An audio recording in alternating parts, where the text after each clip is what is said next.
और गायत्री मंत्र जो वेदों का मूल है, वेद माता है गायत्री, उस गायत्री मंत्र का जो प्रतिपाद्य विषय परमात्मा है उसका मैं निरूपण कर रहा हूं। एक प्रकार से कहा जाए तो श्रीमद् भागवत महापुराण गायत्री मंत्र की व्याख्या है। अर्थोयम ब्रह्म सूत्राणाम सर्वोपनिषदामपि गायत्री भाष्य भूतोसौ। गायत्री मंत्र का ये भाष्य है, गायत्री मंत्र का व्याख्यान है श्रीमद् भागवत महापुराण। आप कहोगे गायत्री मंत्र तो बहुत छोटा है, 24 अक्षर में पूरे ही हो जाता। भर्गो देवस्य धीमहि धियो यो न प्रचोदयात्। बोले इतनी बात की व्याख्या? मंत्र तो बहुत छोटा है लेकिन बड़ा गंभीर है।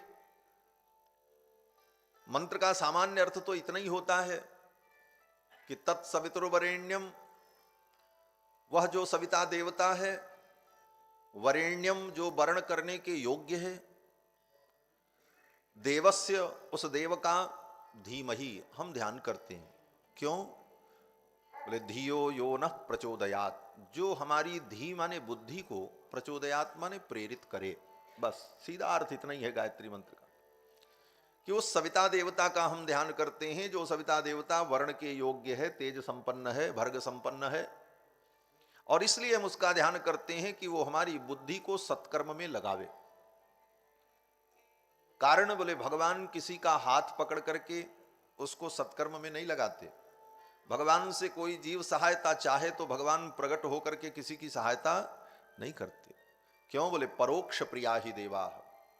परमात्मा को और देवताओं को परोक्ष प्रिय है। परोक्ष में सब करते हैं, प्रत्यक्ष प्रकट होकर के भगवान किसी का हाथ पकड़ करके सत्कर्म में प्रवृत्त करें, उसकी रक्षा करने के लिए स्वयं जाकर के उसे उठावें, ये भगवान नहीं करते। तब कहते हैं भगवान बुद्धि में ही प्रेरणा देते हैं। भगवान को जब कृपा करनी होती है तो बुद्धि में ही भगवान प्रेरणा देते हैं। गीता में भी भगवान श्री कृष्ण ने कहा कि ददामि बुद्धि योगम तम ये न माम उपयांति ते। भगवान कहते हैं मैं उसको बुद्धि योग देता हूं।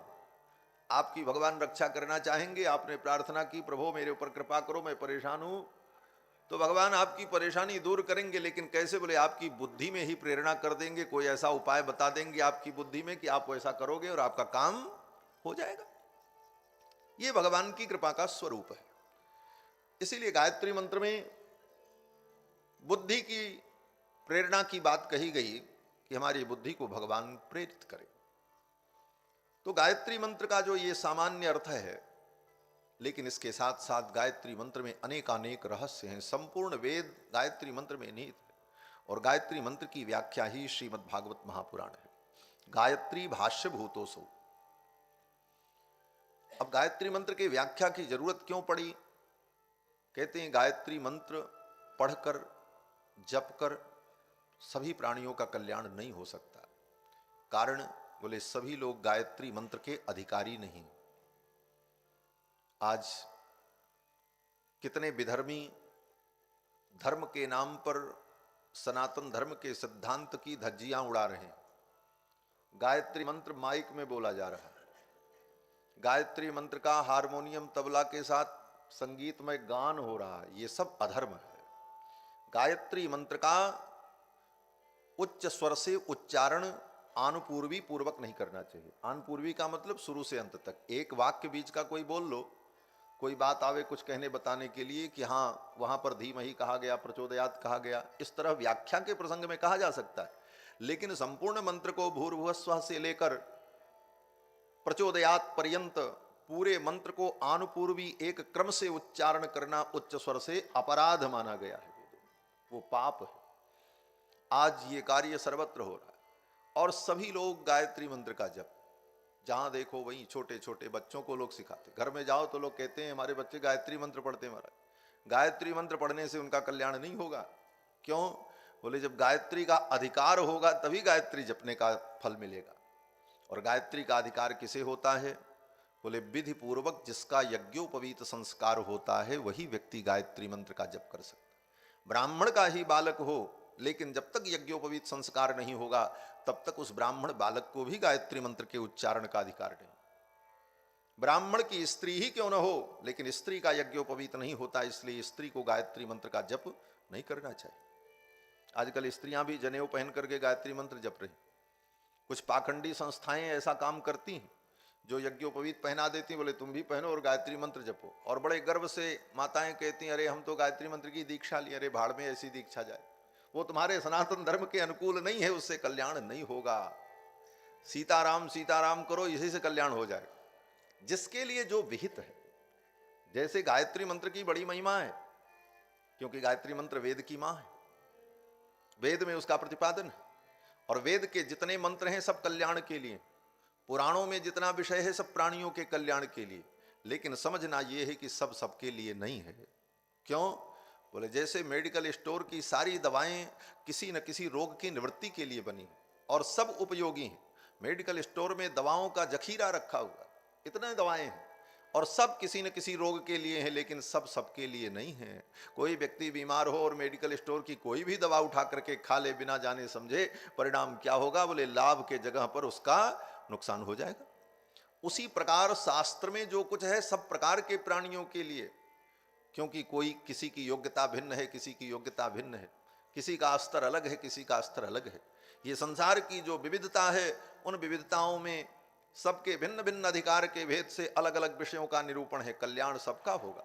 शास्त्र सबको मार्ग देता है, लेकिन कौन सा मार्ग हमारे लिए है, ये हम सदगुरु के शरण में जाकर, आचार्य के चरणों में जाकर के जब बैठकर श्रवण करेंगे तब हमें प्राप्त होगा। तो गायत्री मंत्र दिव्य है, अद्भुत है, लेकिन गायत्री मंत्र से सबका कल्याण नहीं होता। तो गायत्री मंत्र का जो भाव है, अर्थ है, उसका चिंतन करके सबका कल्याण हो सकता है। तो उसका चिंतन क्या है? बोले इसीलिए वेद व्यास जी ने गायत्री मंत्र की व्याख्या के रूप में श्रीमद् भागवत महापुराण की रचना की। और केवल श्रीमद् भागवत महापुराण ही नहीं, 17 पुराण और महाभारत ग्रंथ भी वेदों की ही व्याख्या है। इतिहास पुराणाभ्याम वेदम समुपबृंहेत। इतिहास और पुराण के द्वारा वेद व्यास जी ने वेद का उपब्रह्मण किया, वेद के ही विषयों को प्रतिपादित किया, इसका गान किया, जिससे जो लोग वेद के उन गंभीर रहस्यों को न समझ सकें, वे लोग पुराण के माध्यम से पढ़कर इसका अनुभव कर सकें। और जब पुराण के रूप में प्रस्तुत किया तो सबको इसका अधिकार हो गया। अब इसे कोई भी उपयोग कर सकता है। जैसे दवा जितनी दुनिया में बनती है, वो सब दवा उन्हीं तत्वों से बनती है, लेकिन तरीका भिन्न भिन्न होता है। अंग्रेजी दवाएं जो हैं उनमें भी जो तत्व होता है कोई अलग से थोड़ी आता, कोई जड़ी बूटी, घास, रस, इन्हीं चीजों से उन दवाओं का भी निर्माण हो, लेकिन उसकी प्रक्रिया ऐसी है कि उसको अगर बिना समझे खाए तो साइड इफेक्ट होगा। लेकिन आयुर्वेदिक दवा, बोले आयुर्वेदिक दवा जो है उसका कोई साइड इफेक्ट नहीं होगा। क्यों? बोले वो पद्धति ऐसी।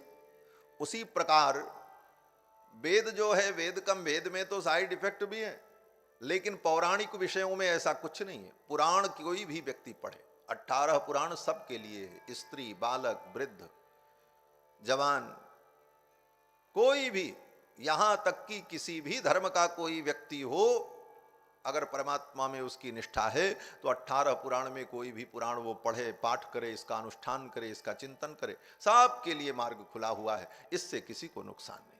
तो सर्वजन हिताय, समस्त प्राणियों के हित के लिए ही वेद व्यास जी ने वेद के रहस्यों को पुराण के रूप में प्रस्तुत किया।